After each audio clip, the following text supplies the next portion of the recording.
जिलाही की किसी मुकदमे में गिरफ्तार न करने के फैसले पर अमल दरामद केस की समाअत। लाहौर हाईकोर्ट की नैब को तहरीरी जवाब जमा कराने की हिदायत। अदालत फरीकैन को सुनकर आइन और कानून के मुताबिक फैसला करे, अदालत की जानिब से कहा गया। तफसीलात जान लेते हैं बोल न्यूज़ के नुमाइंदे अब्दुर्रहमान से। अब्दुर्रहमान, आगाह कीजिए।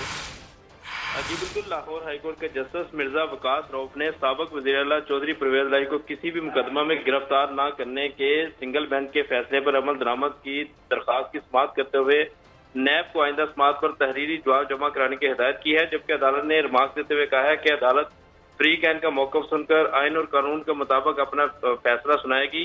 नैब प्रोसिक्यूटर की जानिब से जो परवेज इलाही की जानिब से दायर दरख्वास्त की मुखालफत की गई और ये मौका अख्तियार किया गया कि सिंगल बेंच जो है नैब केस की समाअत नहीं कर सकता। ताहम अदालत ने कहा कि अदालत फ्री कैन का मौका सुनकर आइन और कानून के मुताबिक अपना फैसला सुनाएगी। परवेज इलाही की जानिब से उनके वकील ने अदालत को आगाह किया गया कि सिंगल बेंच ने परवेज इलाही को किसी भी इंक्वायरी या मुकदमे में गिरफ्तार न करने के अहकाम सादर कर रखे हैं, मगर इसके बावजूद न सिर्फ उनको गिरफ्तार करके रखा गया है बल्कि सिंगल बेंच के फैसले पर अमल दरामद नहीं किया जा रहा, जो कि तौहीन अदालत है। लिहाजा अदालत जो है सिंगल बेंच के फैसले पर अमल दरामद को यकीनी बनाए। जी अब्दुर्रहमान, कंप्यूटराइज मुकदमात के इंदराज में खामियों का मामला भी आज लाहौर हाईकोर्ट में जेर बहस